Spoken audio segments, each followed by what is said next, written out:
The most popular furnace in electric heating is Ajax Watt type of furnace.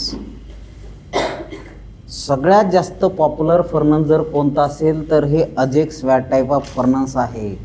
आणि एक्झाममध्ये सुद्धा सगळ्यात जास्त विचारण्याची शक्यता जर कोणती असेल तर हीच आहे. ओके, 6 मार्क के लिए पूछते विथ डिटेल एक्सप्लेनेशन, 4 मार्क के लिए सिर्फ डायग्राम पूछते कधी कधी, फक्त 4 मार्काला diagram. Okay, so this is a constructional diagram of Ajax Watt type furnace. It consists of vertical shape. In that horizontal core are there, and in horizontal core vertical mounting furnace is kept with V channel oval shape, and these are the horizontal transformer core.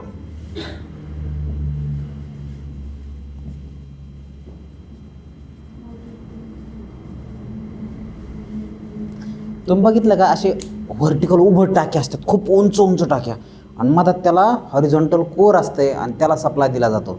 मग याला supply दिला की charge जे आहे ते सेकंडरीचं काम करेल आणि चार्ज हिटेड अप होईल.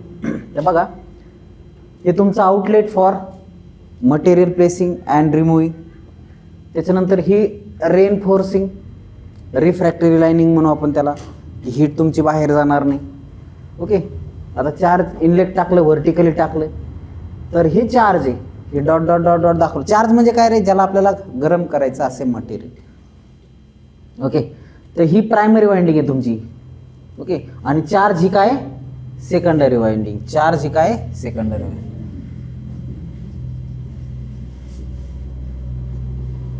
बघा, a shell type transformer core is use, it is place vertically, sorry, core जे हॉरिझॉन्टली प्लेस केलेले, पण फर्नस जे आहे ते व्हर्टिकली.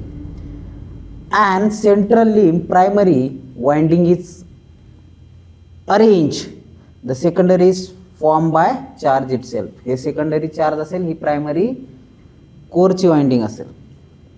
लक्ष द्या, the furnace assemble is vertical, so that vertical core word is used in context with vertical channel through which charge is put inside furnace. हे उभट असते, उंचची उंच टाके असतात, त्याच्यामध्ये वर्टिकली आपण काय करतो, चार्ज टाकतो, आणि हे काय, ओव्हल शेप आहे, व्ही शेप आहे.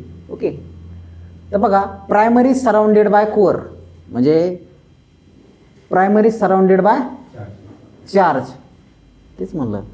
तर हा कोर तर मधात राहते, आणि ही पूर्ण चार्ज ह्या यांनी सराउंड केलेलं असते प्रायमरीनी. Okay, primary. आणि secondary act as a charge act as a secondary. Okay, आणि देर इज मॅग्नेटिक कपलिंग. बघा, प्रायमरीला सप्लाय दिला, काय होणार आहे, फ्लक्स या सेकंडरीमध्ये लिंक होणार आहे. सेकंडरी कंडक्टिंग मटेरियल म्हणून काम करणार आहे. सेकंडरी म्हणजे चार्जमधून करंट फ्लो होणार आहे. लक्ष द्या, सप्लाय कोणाला दिला, प्रायमरीला. प्रायमरीला चार्ज सप्लाय दिला, फ्लक्स लिंक होणार आहे कशावर, चार्जमध्ये, चार्जमधून करंट फ्लो होणार आहे, आणि charge act as a secondary. बस अशा पद्धतीचं आहे.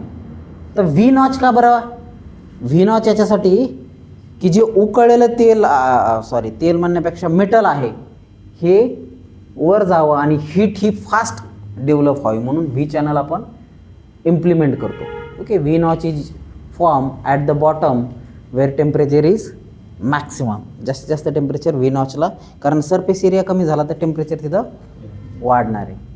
आणि काय रिफ्रॅक्टरी लाईनिंग जी आहे ती आउटसाईड हीट लॉसेस कमी करण्यासाठी किंवा हीट बाहेर जाऊन न देण्यासाठी.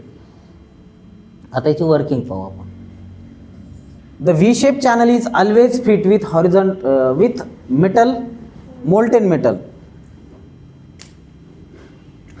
याच्यामध्ये काय केलं, व्ही चॅनलमध्ये काय फिल केलं आहे, मोल्टेन मेटल, म्हणजे जे तुकडे तुकडे टाकले, कशाचे, मेटलचे तुकडे तुकडे टाकले, ज्यामधून करंट फ्लो होईल असे तुकडे टाकले. इथं लक्षात बाळा, कोणते तुकडे टाकले, मेटलचे, आणि करंट फ्लो होईल असे तुकडे. The total metal is never drain out from the furnace. फर्नसमधून सगळं मेटल कधीच काढलं जाणार नाही, त्याच्यात काही ना काहीतरी मेटल ठेवायचंच. Okay. Even if furnace is not functioning, a low voltage is maintain across the primary with the help of auto transformer which circulate the current and thus keeping the charge in molten stage. म्हणजे हे molten स्टेजमध्येच राहिलं पाहिजे charge. थोडं charge कधी पण शिल्लक ठेवायचं त्याच्यात ते फर्नसमध्ये जर समजा फर्नसचं काम नाही, सध्या बंद आहे फर्नस, तरी पण त्याच्यात काही चार्ज ठेवायचं आणि थोडा सप्लाय देत राहायचं आणि त्याच्यामधून करंट फ्लो करीत राहायचं. ओके. बघा आता मात्र चार्ज टाका. आता ठीक आहे, इथपर्यंत ओके. आता चार्ज टाकला काय होणार आहे? Now the additional charge is to be added melted is now additional charge is to be melted is pores in the furnace. Perch म्हणजे प्लेस करणे. ओके. तर याच्यामध्ये ॲडिशनल चार्ज आपण केप्ट केला, ठेवला. ओके. कशामध्ये? फर्नसमध्ये. तर म्हणजे मिनिमम चार्ज तर आपण मेंटेन ठेवणारच आहे, पण आता तुम्हाला यूज करायचं तर काय करणार तुम्ही? ॲडिशनल चार्ज प्लेस करणार आणि then primary supply by AC supply. मग प्रायमरीला AC सप्लाय दिला तर मग काय होणार आहे? हीट प्रोड्यूस होईल. ओके. कशावर? प्रायमरीला सप्लाय आला, फ्लक्स लिंक होतील, हीट प्रोड्यूस होईल. आता हीट प्रोड्यूस झालं तर याच्या बॉटमला जास्त हीट येतं. मग हे तुम्हाला माहिती आहे कन्व्हेक्शन प्रिन्सिपल काय म्हणतो?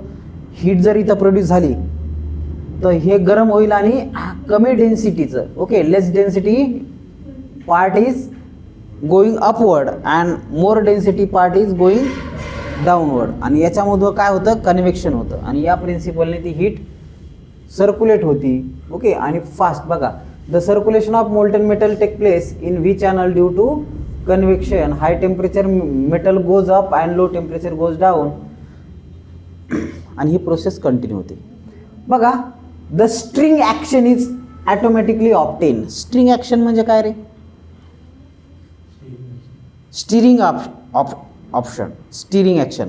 तर हे उकळण्याची प्रोसेस होण्यामुळं युनिफॉर्म हीट डेव्हलप होण्याचं काम होतं. त्याच्यात पोर्स वगैरे राहत नाही, पोरचे राहत नाही. तर जे कोर टाईप फर्नसमध्ये आपल्याला कंडक्टिंग पावडर टाकावं लागायचं, इथं गरज पडते का? नाही, कारण ही ॲक्शन ॲटोमॅटिक होती. Okay. This causes uniform heating, homogeneous heating, सगळीकडून सारख्या प्रमाणात हिटिंग होईल. ओके. स्टिरिंग ॲक्शनमुळं. तर काय काय फायदे आहेत याचे? खूप सारे फायदे आहेत. So there are number of advantages. So that's why it is use in wide range.